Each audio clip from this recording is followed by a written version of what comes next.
This is the JGH X5 Ultra electric scooter. It's got twin 1600 watt motors for a total of 3200 watts. Now it's one of the fastest accelerating and highest top speed scooters that I've tested to date. Now in today's video, we're going to go over all the features and the specs to know exactly what we're working with, and then I'm going to take you out for a ride. We're going to test out the performance in all sorts of different situations, and of course get those range results to see how well it does in the real world. Now the OEM says we can hit 45 miles an hour on this baby, but can we really? Well, stick around because that's just one of the many things we're going to find out in today's video. Let's go ahead and get started. Right now, the X5 Ultra normally sells for $1,399, but it's on sale right now for under $1,000. Now, there's only one color option, and you definitely won't lose it in a parking lot because, well, it's bright orange. Now, it comes with free shipping and a 1-year warranty on most of the scooter parts. Now, they do have a link to their warranty policy that details exactly what's covered and for how long. Now, you also get a 14-day return policy, but that's only if the scooter is unused. The only exceptions for a used scooter are shipping damage and, of course, if it's a defective unit. Now, as far as assembly, this baby was pretty much assembled in the box. The only thing that I had to do was one screw right here. I had to put the handlebars and the screen on the stem, screw it in, and pump up the tires to 50 PSI and charge the battery, and I was ready to ride. It's really that simple. Now, the JGH X5 Ultra has not only one, but two 1600 watt motors. Now, that's a total of 3200 watts. Now, I wasn't sure if that was rated power or peak power, so I went and looked on the motor, and the motor says 52 volt, 1600 watts. Either way, that's a lot of power, and I can't wait to show you how fast this thing goes. For a battery, this thing has a 52 volt, 20.8 amp hour lithium ion battery. Now, they say this will get us a range of up to 35 to 40 miles on a single charge, but we all know that is going to be in single motor and speed mode 1, riding on flat grounds and being 180 pounds. Well, none of that is going to be happening today. I'm a little over 200 pounds. I'm going to be riding in dual motor, and I'm going to be riding in speed mode 3. So at the end of the video, I'm going to give you real range results to see if you ride this thing balls to the wall, what kind of range are you going to get? So stick around for the range results later in the video. For tires, we have 10-inch by 3-inch wide pneumatic tubeless tires, and they have some pretty nice tread on them. Easily be able to ride these on the road and maybe even some off-road conditions, which we'll test out. Now for fenders, we have front and rear, nice hard plastic fenders, which should keep the elements off your feet when you're riding. And for suspension, we have adjustable spring suspension in the front and in the rear, which is pretty standard on most electric scooters these days. Now for brakes, we have both front and rear mechanical disc brakes, and they seem to work pretty well. But stick around because in just a few minutes, I'm going to be doing a high-speed brake test to see how well they can slow us down. For lighting, we have a bright front LED headlight, a rear taillight, and left and right blinkers.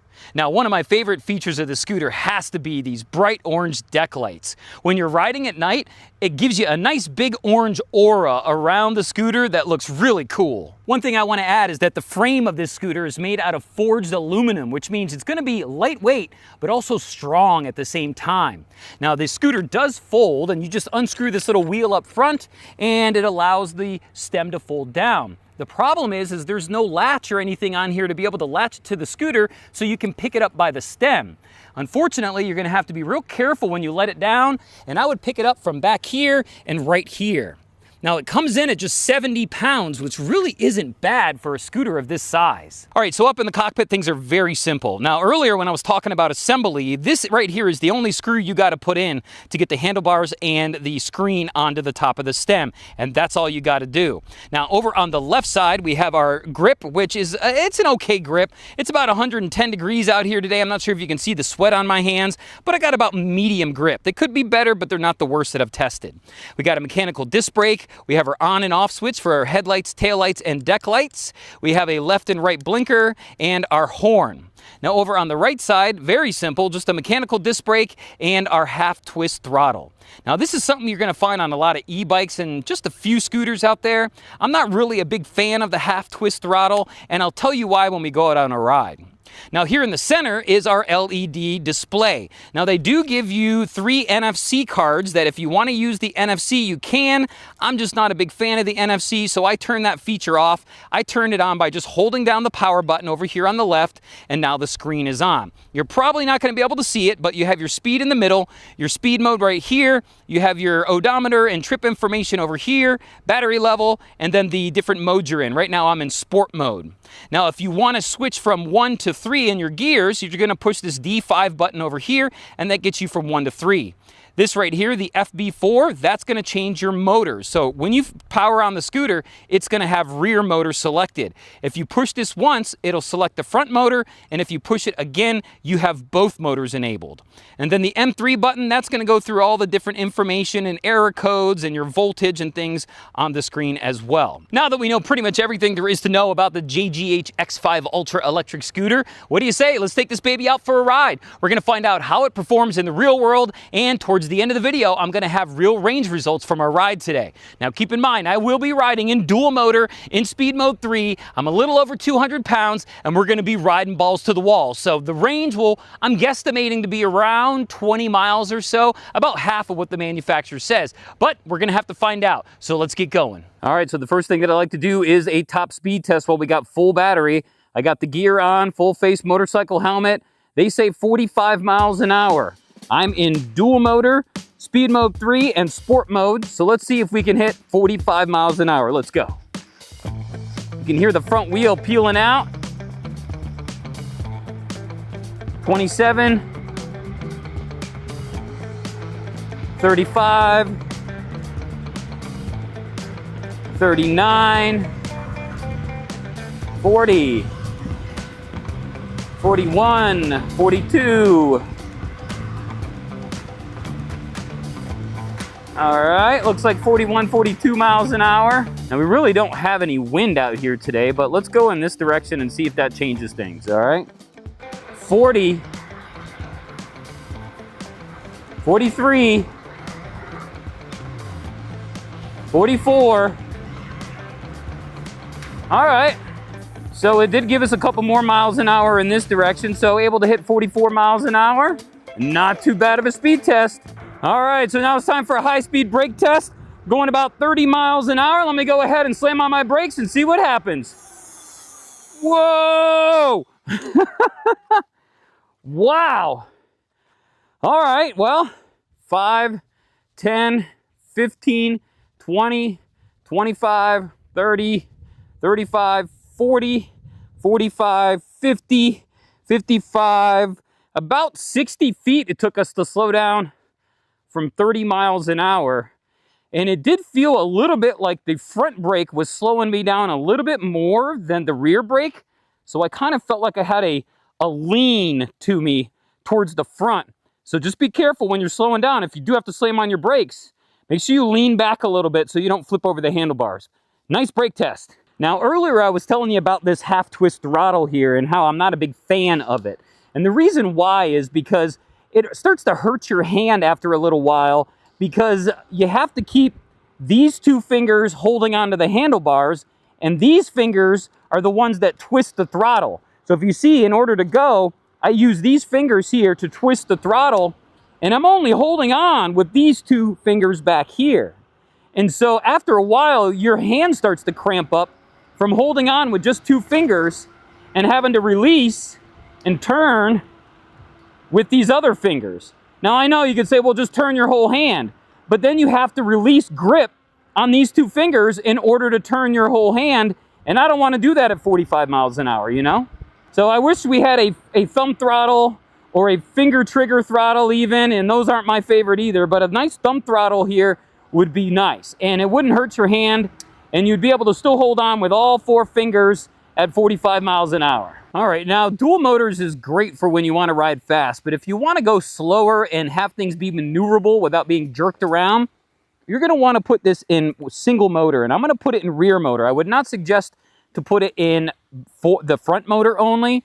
Just do rear motor only or both, and that allows me to hit this throttle here without jerking me around, and I'm able to ride these sidewalks nice and easy without going super fast, and just kind of ease my way around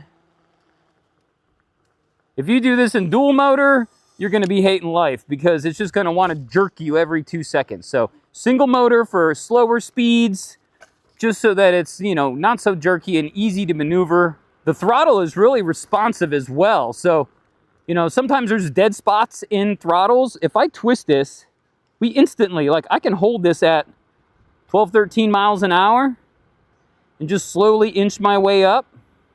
See how it's slowly 17, 18, 19, 20.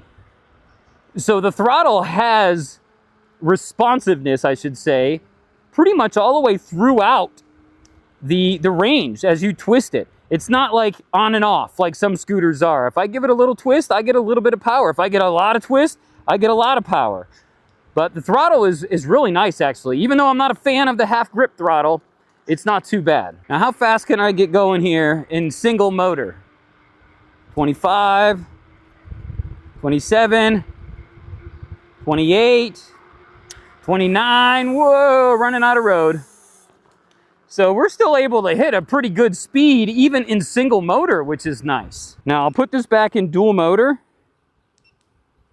And let's try to do the same thing on this sidewalk, but in dual motor, and you'll see how much of a pain in the butt it is. So we'll go here. Whoop, whoop. It just wants to go. Going around the corner. Whoa! You see how much power it wants to give? Whoa! So instead of having a jerky ride, just go into single motor and that'll do you good. All right, so here's a bunch of big rocks. So here's the suspension test. Whoa! Whoa!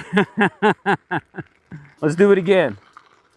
Whoa! Whoa! Whoa! Whoa! Whoa! Whoa! Whoa! And see, that's the other danger too with having the half twist throttle, is that as you're trying to hold on while you're bumping around, you're turning that throttle, and so you're giving yourself more power as you do this with your hands. And if you had a thumb throttle, you could just not touch the thumb throttle and just ride over it. So being the fact that you have to hold on with your hands, which is the same place where your throttle is, then you end up turning it and giving yourself more power when you don't want to. So another reason why I don't like the half twist throttle. All right, so it looks like we're about 2 battery bars when we're under power. And it looks like we got 3 battery bars when we're not under power. So let me check my volts real quick. We'll hit the M3 button. It says we have 51.6 volts. And we started at 59. So we'll just keep going and see how far we can go. All right, let's go ahead and test it out in some grass real quick. Now, I'm pretty sure we're going to have no problem because it didn't have any problem in the dirt. Which, yes, I was right. I'm in dual motor right now, speed mode 3, riding in thick Florida St. Augustine grass, and it's got no problems at all. 15 miles an hour. I could probably go even faster if I wanted to, if I could go straight. But yeah, as far as grass is concerned, JGH X5 Ultra has no problems whatsoever. Going in a circle, going in a circle, going in a circle, going in a circle. That was a super fun ride. Now let's go ahead and get my pros and cons. All right, so now the moment we've all been waiting for. What kind of range do we get when we ride this thing balls to the wall in dual motor, speed mode 3, and in sport mode? Well, let's take a look at the GPS app.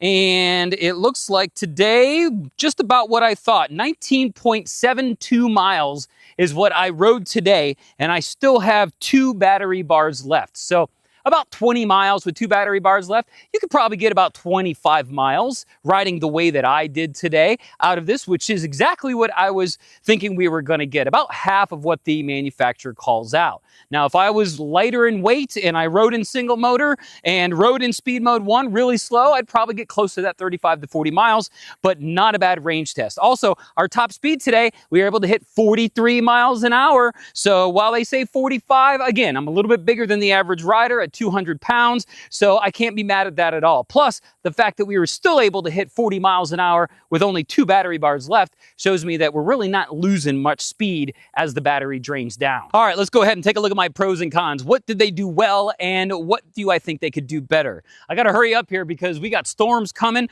so I want to finish this up real quick for you. So what did they do well? They did well the speed to power to price ratio. I'm not sure if you can beat it out there. The fact you can get dual 1600 1600 watt motors, a top speed of 45 miles an hour for under $1,000 bucks. I don't know if you could beat it. So if you're on a budget and you're looking for high top speed and extreme acceleration, and of course a nice looking scooter, this might be the one you want to take a look at for sure.